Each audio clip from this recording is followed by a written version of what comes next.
여러분 지난 수업 기억나시나요? 네, 네. 기억납니다. 그 이스라엘 왕과 유다 왕의 역사를 한번 저희가 쫙 훑어서 봤잖아요. 맞아요. 네. 그런데 많은 왕들이 여로보암의 길로 갔어요. 맞아요. 너무 슬퍼.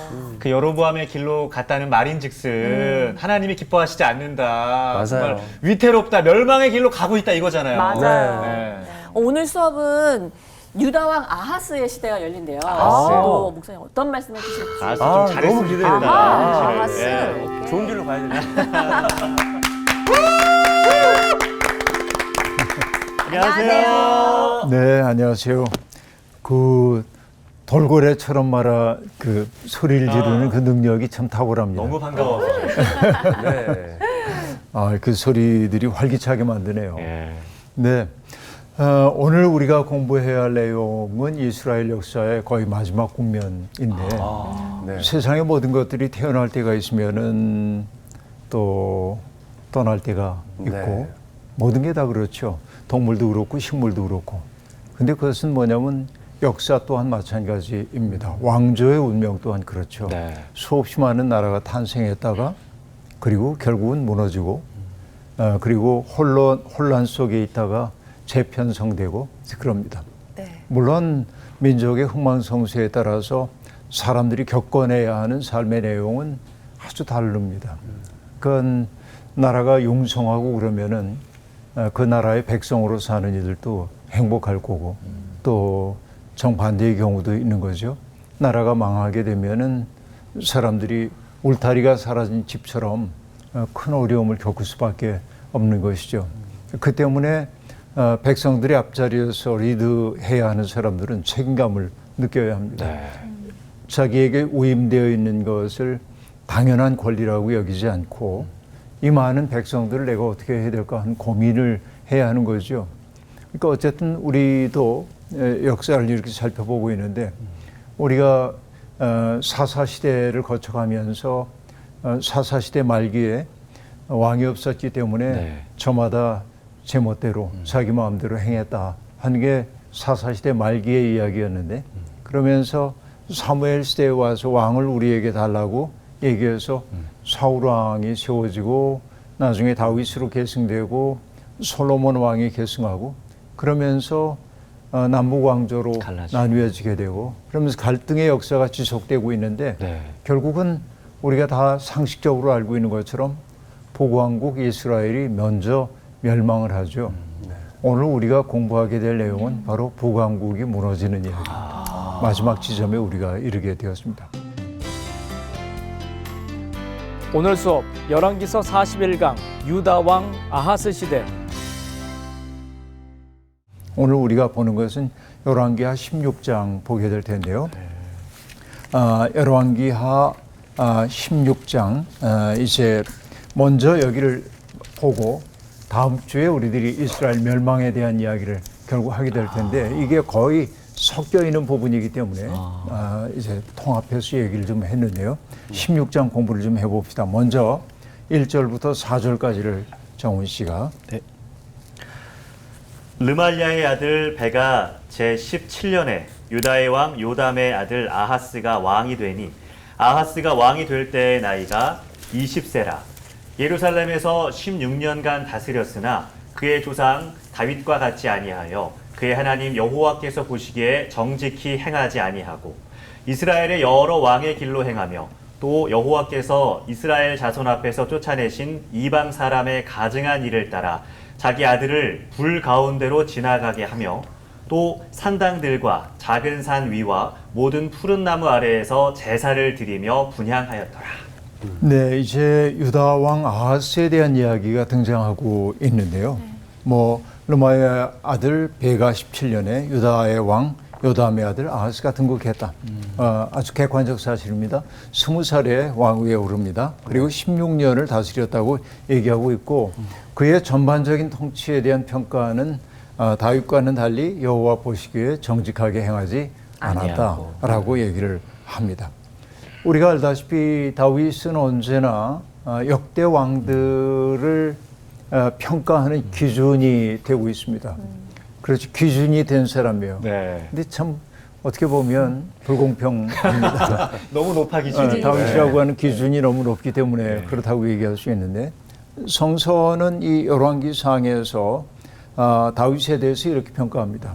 이는 다윗이 햇사람 우리아의 일 외에는 평생에 여호와 보시기에 정직하게 행하고 자기에게 명령하신 모든 일을 어기지 아니하였음이더라 라고 얘기합니다. 그러니까 사실 뭐 다윗이라고 하는 분이 위대한 인물이긴 하지만 그 햇사람 우리아의 일만 뭐 잘못 저질렀다고 우리가 할 수 있을까?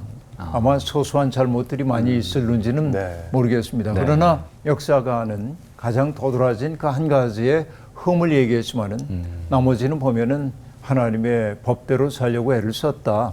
그렇죠. 전반적인 평가가 그러합니다. 그래서 그는 기준이 되었습니다. 여러분 시금석이란 말 들어봤어요? 네. 네. 시금석이라는 게 뭐죠? 시금석이 되었다. 기준이 되는 뭐. 그렇죠. 예. 시는 시험한다는 뜻이고 금은 금, 금의 순도를 평가해 보는 거예요. 이게 순도. 이걸 이제 터치스톤이라고도 얘기하는데 네. 이런 돌에다가 금을 이렇게 거보면 네. 금의 순도가 어떤지를 알게 된단 말이에요. 옛날에 이제 금이 많이 났던 데가 리디아이기 때문에 리디안 스톤이라고 얘기하기도 합니다.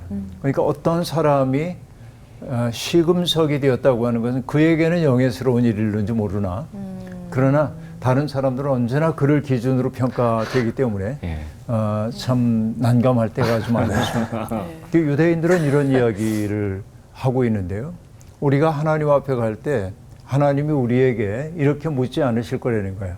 너는 왜 다윗처럼 살지 못했니? 너는 왜 솔로몬처럼 살지 못했니?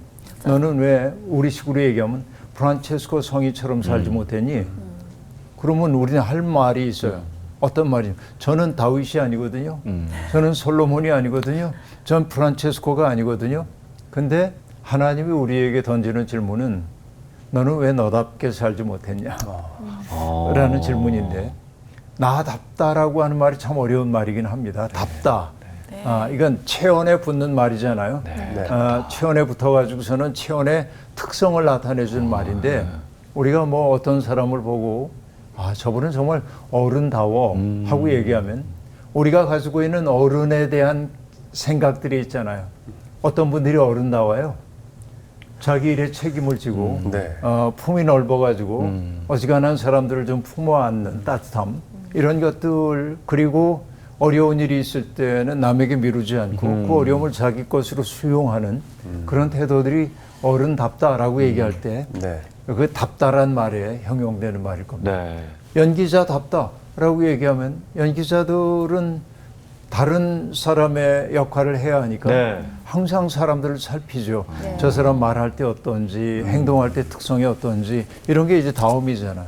근데 정말 어려운 게 뭐냐면 인간답다. 인간답다. 인간이 대체 뭘까? 어떤 거일까? 그렇게 또 나답다라고 하는 말도 참 어려운 얘기라고 볼 수 있습니다. 근데 어쨌든 우리에게 주어져 있는 과제는 나에게 주어져 있는 삶의 가능성을 가지고 살아내야 한다 하는 얘기죠. 그러니까 하나님은 우리에게 선급금으로 많은 것을 주셨어요. 가능성을 우리 속에.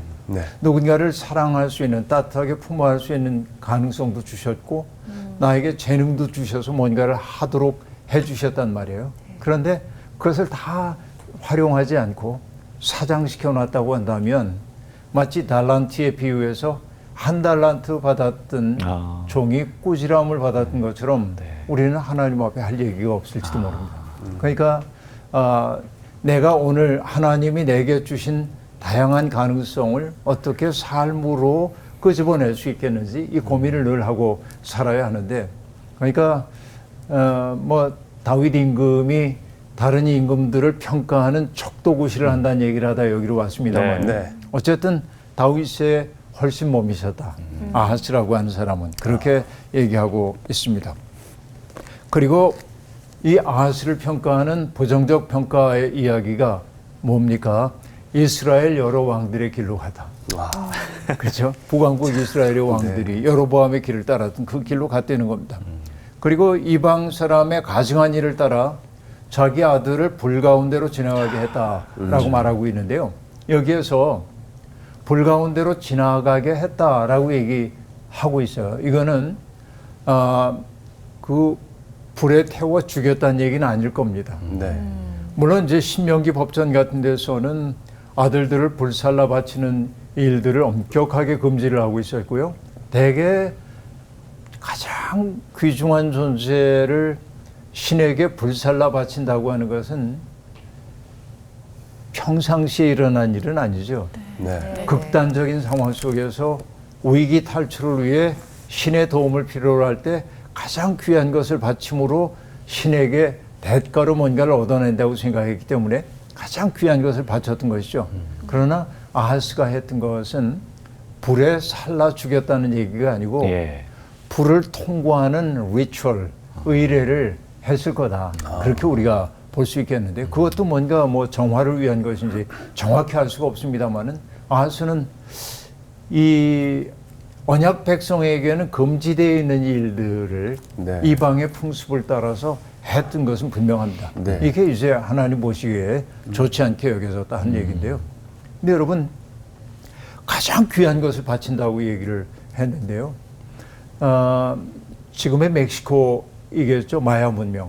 네. 여기에서는 신에게 이제 그 제사를 바칠 때 사람을 제사로 바치는데 그때 제물을 결정하는데 네. 지금 우리 얘기하면 축구 비슷한 게임을 합니다. 축구 비슷한 게임을 네. 해요. 그래서 승리를 거둔 이들을 목을 잘라서 제물을 바칩니다. 왜? 승자만이 신에게 바칠 만한 제물이기 때문에. 무조건 져야겠네요. 그러면은 목숨 걸고 시작하는 거네요. 그러니까. 네. 근데 그 사람들은 질 생각이 없죠. 그러니까. 내가 제물이 된다는 것은 영예스러운 일이기 때문에 그런 거. 정말 우리의 문화와는 아주 다른 그런 문화라고 얘기할 수 있겠는데, 그러니까 귀한 것을 바침으로 뭔가를 얻어내는 요 변형된 형태가 네. 심청전이라고도 볼 수 있겠죠. 오. 아버지의 눈을 뜨도록 하기 위해 인당수에 공양미 300성 바치게 되는데, 그래서 어디에 인당수에 네. 빠져 들어가죠. 가장 귀한 것을 희생하는데 그 희생의 가치를 귀히 여겼다라고 하는 게 심청전이 우리에게 들려주는 이야기죠. 비슷한 맥락입니다. 네. 가장 귀한 것을 바침으로 내가 원하는 걸 얻어내려고 했던 것이죠. 어쨌든 이 아하스 시대는 금지되었던 많은 일들이 행해졌던 시대임이 분명합니다. 산당들과 작은 산, 모든 푸른 나무 아래에서 제사 드리는 일이 성행했습니다. 야훼 하나님을 믿는 그 순수성이 상당하게 훼손되어 있음을 보여주고 네. 있습니다. 그 다음에 볼까요? 5절부터 9절까지. 네. 네. 이때에 아람의 왕 르신과 이스라엘의 왕 르말야의 아들 베가가 예루살렘에 올라와서 싸우려 하여 아하스를 애워쌌으나 능히 이기지 못하니라.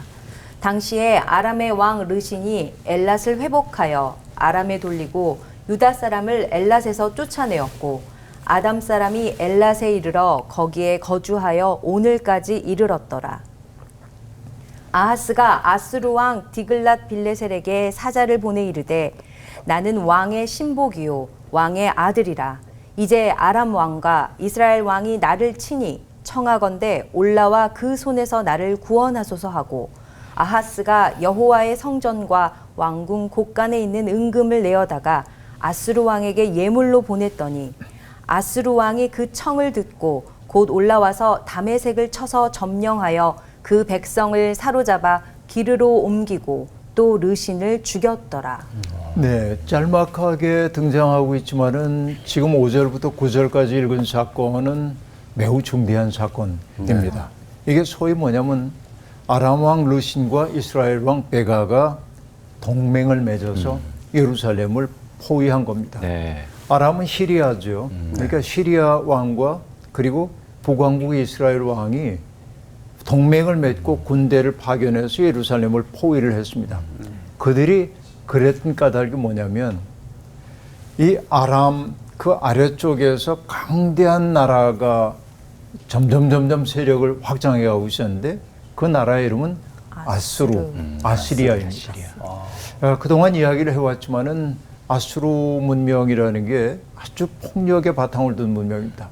지금도 아수르 시대의 부조물 같은 것들을 보면 그들이 정복지에서 정복민들에게 얼마나 가혹하게 폭력적으로 통치했는지가 드러납니다. 목을 자르는 거 보통이고 사람들의 피부를 벗겨버리기도 하고 온갖 잔악 행위를 다 합니다. 그러니까 그 공포를 통해서 세상을 지배하고 파죽지세로 몰고 갑니다.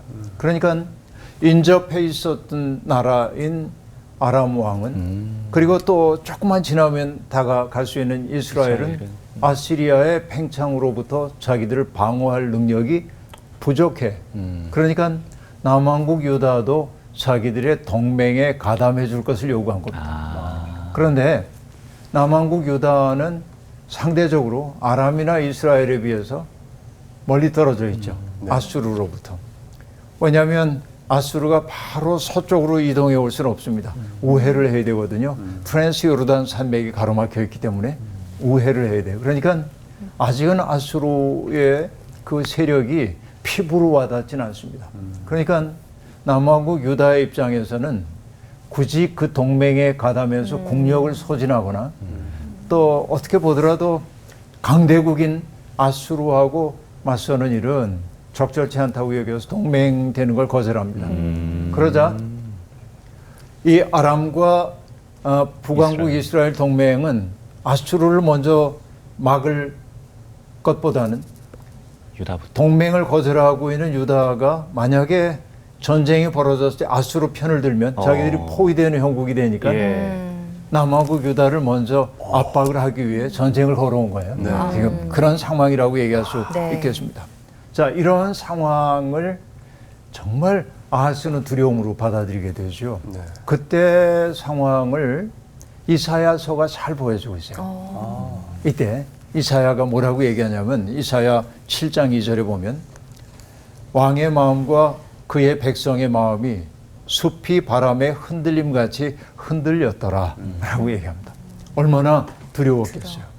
그러니까 그러지 않아도 이스라엘에 비해서 국력이 약한데 그러니까 이스라엘과 아람의 연합군이 포위를 했으니 얼마나 두려움을 느꼈겠습니까? 그때 하나님이 이사야를 보내서 두려워하지 말라고 얘기를 해요. 그런데 예언자의 그 말은 경청되지 않습니다. 현실적인 두려움이 압도하고 있는 것이죠. 그때 이사야는 스알야숲이라고 하는 자기의 아들을 데리고 왕을 만나러 갑니다. 스알야숲이라고 하는 그 이름은 남은 자가 돌아오리라 라고 하는 뜻인데 남은 자 사상이 등장을 하는 거예요. 그러니까 왕을 만나러 가가지고 하나님이 전하시는 말씀을 전합니다. 너는 삼가 조용하라. 마치 여러분 홍해 바다를 앞에 두고 모세가 너희는 잠잠하여 하나님 하시는 일을 보라고 했던 것과 같아요. 그러면서 르신과 아람과 르말라의 아들이 쉼이 노할지라도 이들은 연기나는 두 부지깽이에 불과하다. 그러니까 두려워하지 말고 낙심하지 말아라. 하나님이 함께해서 너희를 지켜줄 거다. 근데 안 믿겨요. 그러자 이사야가 징조를 구하라. 그러자 아하스는 징조를 구할 생각이 없다고. 그때 이사야가 하는 얘기가 뭐냐면 내가 직접 징조를 줄 텐데 처녀가 잉태하여 아들을 낳을 거라. 그 얘기가 거기서 등장한단 말이에요. 처녀가 잉태하여 아들을 낳을 텐데 그 이름을 임마누엘이라 하리라. 그 말씀이 거기 나오는구나. 그렇죠. 임마누엘이라는 게 뭐예요? 하나님이 우리와 함께 계시다라고 하는 것이죠. 바로 이 아하스에게 주신 신탁이란 말이에요. 바로 이 상황입니다. 그러니까 정말 나라가 노란의 위기에 처해 있는데 그때 하나님이 우리와 함께 하신다. 임마누엘의 징조를 지금 얘기를 딱 해주고 있다. 엄청난 얘기를 해준 거죠. 엄청난 얘기를 지금 해준 거예요. 그러나 여기 열왕기 하에서는 그 얘기가 등장하지 않습니다. 이거 이사야에 등장하는 얘기이죠. 어쨌든 그러나 전쟁에서 그렇게 쉽게 패배하진 않았습니다. 그래서 5절 말미에 보면은 아하스를 에워쌌으나 능히 이기지 못하니라 이렇게 얘기합니다. 그리고 6절이 상황을 얘기하고 있는데 아람 왕 르신이 엘랏을 회복하여 아람에 돌리고 라고 말하는데 여러분 이 엘랏은 원래 에돔의 영토예요. 에돔의 영토입니다. 그런데 이 에돔을 쳐가지고 그것을 자기에게 복속시켰다고 하는 건 뭐냐면 훨씬 더 남쪽에 있는 에돔 땅을 장악함으로써 그러니까 남왕국 유다를 압박하기 위한 조치로 여기 그 엘랏을 쳤다는 사실을 우리가 알 수 있습니다. 자, 위기입니다. 지금 네. 아하스가. 네. 그때 이사야의 조언을 들었더라면 좋았을 텐데 아하스는 자기 나름대로 외교적 전략을 가지고 이 문제를 해결하려고 합니다. 그것이 뭐냐면 강대국인 아수르에게 아수르에게 붙는구나. 도와주세요 라고 했습니다. 지금 이들이 나를 너무 압박하고 있는데 네. 도와주세요. 먼데 손을 내민 거입니다. 그러니까 아수르 왕인 디글랏 빌레셀에게 자기를 후원해달라고 얘기하면서 7절 이렇게 말합니다. 나는 왕의 신복이요 왕의 아들이라. 이제 아람 왕과 이스라엘 왕이 나를 치니 청하건대 올라와 그 손에서 나를 구원하소서라고 말합니다. 자, 결국 나는 왕의 신복이요 왕의 아들이라 라고 얘기하는 건 뭐예요? 봉신의 예를 갖추겠다. 네.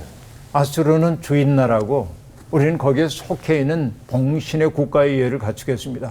납작 엎드리고 있는 굴욕적이다 겁니다. 진짜. 그러니까 남왕국 유다가 자주 독립국가로서의 지위를 상실하고 있는 것이라고 네. 얘기할 수 있겠습니다. 근데 여러분 도와주세요 그럴 때 네. 그냥 말로만 하면 됩니까? 안 되죠. 막대한 전비를 내줘야 합니다. 그래서 성전과 왕군 곳간에 있는 은금을 예물로 보냈습니다. 자, 그러자 아수르가 즉시 참전합니다. 왜냐하면 원래 하고 싶던 일이거든요. 지금 아람을 치고 이게 하고 싶던 일이거든요. 네. 그런데 뭐예요? 도와주세요. 명분도 생겼죠. 거기다 전비까지 얻었죠. 그러니까 아수르는 즉시 참전하여 다메섹을 쳐서 점령하고 백성들을 사로잡아 기르로 옮겼고 르신을 죽였다. 이렇게 얘기한다. 이 국제 관계가 얼마나 다이내믹하게 돌아가고 있는지 모릅니다. 그 때문에 아람 에브라임 동맹은 해체될 수밖에 없었고 그러니까 북왕국은 이제 범퍼조차 없이 아수르하고 딱 맞서게 되는 상황이 되는 겁니다. 네. 그러고 나니까 북쪽으로부터의 위협이 사라지자 네. 아하스는 휴, 아이고. 이젠 좀 괜찮네. 그러면서 사신을 보내고 본인도 직접 아수르를 찾아가요. 이 장면을 한번 볼 텐데요. 10절부터 16절. 아하스 왕이 아수르의 왕 디글랏 빌레셀을 만나러 다메섹에 갔다가 거기 있는 제단을 보고 아하스 왕이 그 제단의 모든 구조와 제도의 양식을 그려 제사장 우리야에게 보냈더니 아하스 왕이 다메섹에서 돌아오기 전에 제사장 우리야가 아하스 왕이 다메섹에서 보낸 대로 모두 행하여 제사장 우리야가 제단을 만든지라. 왕이 다메섹에서 돌아와 제단을 보고 제단 앞에 나아가 그 위에 제사를 드리되 자기의 번제물과 소제물을 불사르고 또 전제물을 붓고 순제 짐승의 피를 제단에 뿌리고 또 여호와의 앞 곧 성전 앞에 있던 놋제단을 새 제단과 여호와의 성전 사이에서 옮겨다가 그 제단 북쪽에 그것을 두니라. 아하스 왕이 제사장 우리야에게 명령하여 이르되 아침 번제물과 저녁 소제물과 왕의 번제물과 그 소제물과 모든 국민의 번제물과 그 소제물과 전제물을 다 이 큰 제단 위에 불사르고 또 번제물의 피와 다른 제물의 피를 다 그 위에 뿌리라. 오직 놋제단은 내가 주께 여쭐 일에만 쓰게 하라 하매 제사장 우리야가 아하스의 왕의 모든 명령대로 행하였더라. 네, 여기 보면은 아하스가 어쨌든 자기의 그 주인 국가인 아수르에게 사은에 보답을 하기 위해 아수르를 방문을 하게 됩니다. 그 얘기가 여기 등장하고 있는데요. 가서 보니까는 아수르의 문명이 발전된 문명이란 말이에요. 남왕국 유다는 지방에 있는 변방 국가에 지나지 않음을 알게 되는 거예요. 워낙 강성하고 문화도 화려하고 그걸 보니까 눈이 휘둥그레졌겠죠. 그래서 그가 두루두루 다마스커스를 둘러보다가 그리고 다마스커스에서 뭘 보냐면 큰 제단을 보게 됩니다. 신에게 바치는 큰 제단을 보고 나서 감탄을 합니다. 그것을 스케치를 꼼꼼하게 해가지고 그걸 대제사장인 우리야에게 보내서 빨리 이것을 만들려는 거예요. 자, 그건 뭐냐면 어떻게 보면 뭐 이방 신의 재단을 본받으라고 하는 것처럼 보이지만 네. 이 아하스의 마음은 그런 마음보다도 강대국에 대한 선망의식 같은 것들이 있는 겁니다. 그러니까 강력하게 번성하고 있는 제국의 종교적 방식을 따라가려고 하고 있습니다. 큰 재단, 근사해 보였단 말이죠. 여러분 모든 유혹은 여기로부터 오거든요. 보여지는 큰 거. 멋진 거. 이게 뭐냐면은 어떤 그 제국이 가지고 있는 그 강력함 네. 같은 것들이 이 속에 외적으로 드러났다고 생각하기 때문에 마치 큰 재단을 가지면은 강력한 국가가 될 것 같은. 그러니까 지금 뭐냐면 아수르가 아까 얘기한 대로 폭력의 제국이었다고 얘기했어요. 네. 제국을 얘기할 때 사람들이 뭐라고 얘기하냐면 폭력 기계라고 얘기하기도 합니다. 기계와 같은 거예요. 그냥 기계라는 게 뭐야? 인정사정 없죠. 네. 그냥 거기 집어넣는 대로 쓰러뜨리고 한단 말이에요. 이게 폭력 기계 같은 거예요. 그러니까 아수르가 얼마나 잔인했는지 모릅니다. 그러니까 하나님의 언약 백성인 이스라엘 사람들은 아수르에게 부득이 굴복할 수밖에 없는 상황이었다 해도 하나님이 자신들에게 준 꿈을 꾸어야 하잖아요. 그렇죠. 그것은 뭡니까?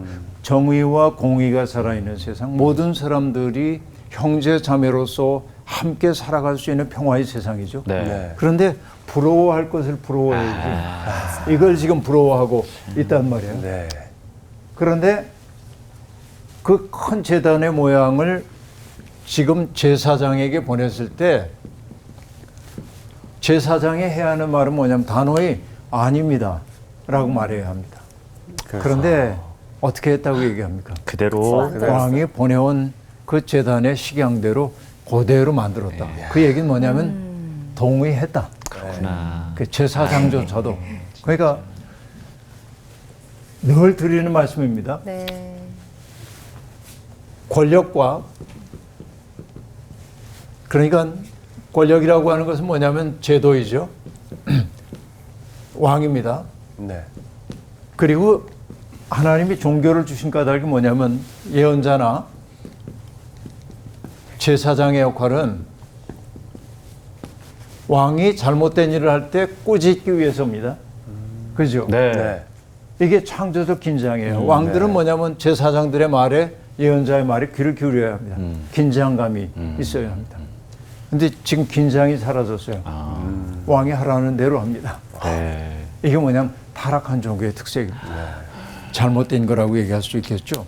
그러니까 지금도 이제 우리 한국교회가 어려움을 겪는 이유 가운데 하나가 뭐냐면 큰 거에 대한 집착. 네, 교회도 커야 되고 예배당도 커져야 하고 이게 어떻게 보면은 본질을 잃어버리게 될 가능성도 있단 말이에요. 큰 것 자체가 나쁘다고 저는 얘기하는 건 아닙니다. 그런데 그것 자체가 목적이 되면 안 돼. 네. 그렇죠. 네. 이게 이제 문제인데. 그러니까 우리아는 왕이 귀국하기 전에 제단을 제작했고 돌아온 왕은 큰 제단을 바라보면서 흐뭇해합니다. 아하. 그래 그 위에 제사를 바치죠. 번제물을 바치고 번제라는 게 태워드리는 제물이죠. 소제를 바치고 그것은 곡식 바치는 게 소제이고요. 또 전제물을 바칩니다. 드링크 오퍼링이라고 얘기하는데 부업 바치는 것이죠. 제물 위에 포도주를 붓는 걸 전제라고 얘기를 하고 있는데요. 그러니까 또 거기 수은제를 드렸다고 얘기를 하고 있는데 이 수은제라고 하는 것은 어떤 거냐면 은혜에 보답하는 건데 은혜에 보답하는 거 그 피스 오퍼링 하고 말하는데 평화를 위해서 하나님께 바치는 것들 이런 건데 이걸 다 그 위해서 바쳤다 하고 얘기합니다. 그러니까 아스는 큰 제단을 만들었기 때문에 우상에게 제물을 바치기 위해서가 아니라 하나님 앞에 제물을 바치기 위해서 큰 제단을 만들었기 때문에 네. 어떻게 보면 매우 신실한 사람처럼 보여요. 그렇죠? 네. 그리고 성전 앞에 있었던 조그만 놋 제단을 새 제단과 주님의 집 사이에 옮겨다가 네. 다른 곳으로 배치해 놓습니다. 그렇죠? 그리고 새로 만든 제단에서 제물을 바치라고 얘기합니다. 네. 솔로몬 시대에 만들어졌던 제물이 자기가 바치려는 제물을 다 바치기에 너무 작다라고 얘기해서 그 객관적으로 보면 얼마나 신심이 깊은 사람이 그렇게 제물 보여요. 많이 예. 바치는 것처럼 예. 보입니다. 그러나 그의 마음을 지배하고 있는 것은 진정한 신앙이 아닙니다. 강대국을 담고 싶은 마음이에요. 카피하는 거입니다. 네. 누군가를 카피하기 시작할 때 우리 인생이 비루해져요. 맞아요. 어떤 분은 얘기합니다. 타락이 뭐냐? 네. 오리지널로 태어나 카피로 살아가는 것을 타락이라 합니다. 명쾌합니다. 네. 네. 그러니까 우리는 저마다 각자 우리에게 주어져 있는 인생의 길에 있는데 우리는 항상 타자의 욕망을 카피하기 시작합니다. 네. 성원 씨가 가지고 있는 좋은 걸 보니까 나도 그거 가져야 되고 갑자기 괜찮았는데 내 삶이 성원 씨가 가진 걸 보자 내가 불행하게 느껴지기 시작했어. 이게 뭐냐면 카피하는 사람들은 영원히 만족하지 못한다 하는 걸 보여주는 얘기인데 여러분 우리가 광고라고 하는 게 우리에게 뭘 권하는 거야? 욕망을 카피하려는 거잖아요. 예? 구매요. 그래서 광고에 등장하고 있는 사람들은 그 시대에 가장 잘 나가는 사람들입니다. 왜? 대중들의 인기가 없는 사람들이 광고에 안 나오잖아요. 대중들은 그들을 바라보면서 카피하고 싶은 욕망을 만들어내는 거예요. 근데 여러분 우리는 좀 오연하게 얘기해야 합니다. 나는 오리지널하다. 나는 그거 누리지 않아도 난 I am happy. 난 행복해. 난 이거면 충분해. 라고 얘기하는 순간 자유로워져요. 자유의 공간이 생기기 시작합니다. 그래서 사람들이 이 정도는 가져야 넌 행복한 거야 라고 해요. 아니야 난 이것만 해도 충분해 라고 말할 수 있을 때 내적 자유가 내 속에 생겨납니다. 근데 어쨌든 이 아하스의 문제는 하나님에 대한 신심의 깊이를 보여주는 게 아니라 뭔가 큰 것에 대한 선망, 제국을 담고 싶은 그의 그릇된 욕망을 보여주고 있다. 이렇게 얘기할 수 있겠습니다. 근데 여러분 우리는 압니다. 소위 그 정의와 공의를 저버린 폭력 기계로서의 이 제국들이 얼마나 허약한 것인지. 그래서 이사야 8장에 보면 이런 구절이 등장합니다. 너희 민족들아 함성을 질러보아라. 그러나 끝내 패망하리라. 너희 먼 나라 백성들아 들을지니라. 너희 허리를 동이라. 그러나 끝내 패망하리라. 너희 허리에 띠를 띠라. 그러나 끝내 패망하리라. 너희는 함께 계획하라. 그러나 끝내 이루지 못하리라. 말을 해보아라. 끝내 시행되지 못하리라. 끝에 이렇게 얘기합니다. 이는 하나님이 우리와 함께 계심이라.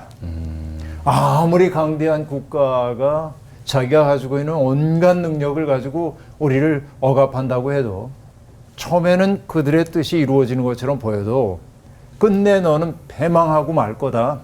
왜? 하나님이 우리와 함께 계시기 때문에. 이게 이사야의 전언입니다. 네. 여러분 시편에서 가장 강력한 시편 가운데 하나가 시편 2편인데요. 거기에 보면은 이방 나라들이 분노하고 또 헛된 일을 꾸미는 민족들 그리고 오만을 부리는 군왕들을 막 얘기하면서 그 다음에 뭐라고 얘기하냐면 하늘에 계신 자가 웃으시며 하는 얘기가 등장합니다. 이게 시편 2편의 아주 강력한 메시지죠. 네. 시편은 시편 1, 2편이 전체의 서론이라고 얘기할 수 있어요. 복 있는 사람은 악인의 꾀를 따르지 않는다. 이게 시편 1편인데 시편 2편에서는 하늘에 계신 자가 웃으시며 역사를 섭리하시는 하나님에 대한 강력한 얘기가 등장합니다. 우리가 이 소리를 들어야 합니다. 제 아무리 강대한 국가라고 그래도 이사야가 얘기하는 것처럼 함성 질러봐라. 허리를 동여봐라. 허리에 띠를 띄어봐라. 함께 계획을 세워봐라. 그러나 끝내 이루지 못할 거다. 여호와가 우리와 함께 계신다 하는 얘기죠. 이게 우리가 명심해야 될 내용이라고 얘기할 수 있겠습니다. 자, 다음요. 17절부터 20절. 아하스 왕이 물두멍 받침의 옆판을 떼내고 물두멍을 그 자리에서 옮기고 또 놋바다를 놋소 위에서 내려다가 돌판 위에 그것을 두며 또 안식일에 쓰기 위하여 성전에 건축한 낭실과 왕이 밖에서 들어가는 낭실을 아수르 왕을 두려워하여 여호와의 성전에 옮겨 세웠더라. 아하스가 행한 그 남은 사적은 유다 왕 역대지략에 기록되지 아니하였느냐. 아하스가 그의 조상들과 함께 잠에 다윗성의 그 열조와 함께 장사되고 그의 아들 히스기야가 대신하여 왕이 되니라. 네, 아하스가 했던 일은 이제 뭐 물두멍 받침 옆판을 띄어서 또 물두멍을 그 자리에서 옮기고 놋바다를 소들이 이렇게 이제 놋바다를 그 받치고 있었는데 네. 그 놋소 위에서 내려다가 돌판 위에 두게 하고 뭔가 개조 작업을 이렇게 해납니다. 세세한 내용은 우리가 다 다룰 수가 없습니다만 네. 뿐만 아니라 뭐냐 안식일에 쓰기 위해 성전에 건축한 낭실 전용 복도거든요. 낭실이라는 게 그러니까 안식일에만 쓰는 거예요. 그게 네. 그러니까 안식일을 그만큼 중시한다는 것을 보여주는 상징적인 것이죠. 우리는 계속 얘기를 해왔습니다마는 우린 이런 생각이 월화수목금토일 네. 네. 우리는 이제 일요일이라고 안 하고 주일이라고 하죠. 네. 주일입니다. 네. 그러니까 주일이 뭐냐면 한 주간의 끝에 있다 혹은 한 주간의 맨 앞에 있다 이런 방식으로 얘기를 합니다. 네. 네. 그러나 사실 우리가 주일을 지킨다고 하는 말의 의미는 한 주간의 끝 혹은 한 주간의 시작에 하나님께 예배드리는 그날이 주일이라고 얘기하지만은 이렇게 수평 평면 위에다가 주일을 배치시키는 것은 주일의 참정신에 어긋납니다. 주일은 어디에 있는 거냐면 이날 구별하여 우리가 바치긴 하지만은 주일은 이 모든 날에 영향을 미쳐야 해. 그러니까 주일은 주님의 날인데 월요일에도 영향 미치고 화수목금토일. 그래서 주일날은 결국 뭐냐면 이런 주님의 주권을 인정하는 사람들이 모여서 함께 하나님을 예배하고 찬양하고 새로운 힘을 얻는 날이죠. 안식일이 그러하다. 안식일이라는 게 이 끝에 달라붙어 있는 것이 아니고 하나님의 창조 이야기에서도 엿새 동안 창조하고 일회째 되는 날 하나님 쉬셨다고 얘기하는데 그날 아무것도 안 한 게 아니라 안식을 창조하셨단 말이에요. 네. 창조의 면류관이란 말이에요. 이게 중요한 거죠. 그러니까 이게 종교의 핵심이라고 얘기할 수 있겠는데 그런데 안식일을 구별하기 위해 만들어놨던 낭실을 제거해버립니다. 성전에서. 그리고 왕이 들어가는 낭실을 성전에서 또 없애버렸다고 그렇게 얘기하고 있습니다. 아하스가 그렇게 했던 것은 뭐냐? 결국 아수르 왕에 대한 복종을 드러내기 위한 것이라고 할 수 있습니다. 그러니까 이 아하스가 얼마나 어긋난 길로 가고 있는지를 보여주고 있고요. 그런데 우리는 아하스에 대해서 이렇게 참 못된 임금이었네, 유약했네 하고 얘기하고 있는데 그러나 이상하게도 네. 열왕기서의 저자는 아하스에 대해서 그렇게 아주 나쁘게 평가하고 있지를 않아요. 그리고 우리는 슬그머니 어떤 얘기를 듣냐면 아하스가 이제 세상을 떠나고 묻히자 그의 아들 히스기야가 네. 왕위를 계승했다. 근데 이 히스기야는 남하고 유다의 가장 선을 행한 왕 가운데 하나입니다. 그 얘기는 나중으로 미뤄야 할 것 같습니다. 오늘 우리가 이야기를 봤는데 유다왕 아하스에 대한 이야기를 쭉 했는데요. 어쨌든 국제관계의 미묘한 현실 속에서 살아남아야 했기 때문에 그는 외교적 전략을 쓰기도 했는데 그는 자기의 두려움에 사로잡혀서 하나님의 말씀을 경청하기보다는 자기가 가지고 있는 역사에 대한 견해에 더 많이 의존함으로 하나님으로부터 멀어지고 있었음을 슬프게도 살펴보게 되었습니다. 네. 우리 또한 그런 거 아닌가? 때때로 살다 보면 어려운 일이 있을 때 하나님 앞에 엎드려서 어떡할까요? 여쭈기보다는 날 도와줄 사람이 누가 있나? 두리번거리면서 먼저 거기서부터 도움을 청하는 그 아하스의 모습 속에 우리의 모습이 반영되어 있다. 네. 그러나 정말 하나님이 기뻐하시는 일은 물론 그런 조치를 하지 말라는 얘기는 아니지만 먼저 하나님 앞에서 어떻게 해야 될까요? 여쭤보고 하나님의 지혜를 구하는 것이 우선이어야 하지 않나 생각하는 것이죠. 오늘 수업 여기서 마치겠습니다. 고맙습니다. 고맙습니다. 감사합니다.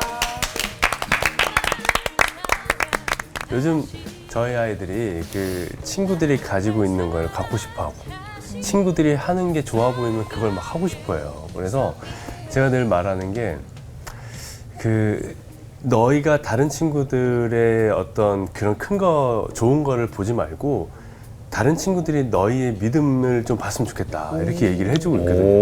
네, 다 성사학당 덕분입니다. 네. 근데 과연 제가 그렇게 살고 있나 네, 회개를 하면서 참 오늘 많은 걸 좀 배운 것 같아요. 네. 아니, 모방은 또 다른 성공의 어머니라고 들었는데 네. 이 모방이 그릇된 걸 보면서 모방을 할 게 아니라 진짜 하나님이 보여주시는 맞아요. 그 길을 잘 모방해야 된다는 네, 또 말씀을 좀 네, 저도요, 목사님 부러워할 만한 것을 부러워하라. 맞아요. 네, 그걸 잘 판단할 수 있는 가치를 잘 판단할 수 있는 지혜가 필요하겠죠. 네. 하나님을 바라보면서. 저는 답게, 사람답게, 네. 뭐 나답게. 근데 우리가 나답게 사는 게 뭔지 참 고민할 때가 많은데 맞아요. 정말 많은 영향들을 사실 이렇게 받고 또 주고 하잖아요. 맞아요. 네. 그 안에 나답게 살려면 나의 정체성이 뭔지 요거를 항상 기억하며 우리가 살아야겠다. 나의 정체성. 네. 그렇습니다. 한 주 동안 우리 정체성을 좀 찾으면서 네, 또 가지지 못한 걸 바라봤을 때 불안하고 되게 좀 불행하대요. 그래서 우리가 가진 것에 감사하면서 살아갔으면 좋겠습니다. 너무 좋습니다. 네, 네, 이렇게 좋아요. 사시죠. 네. 네.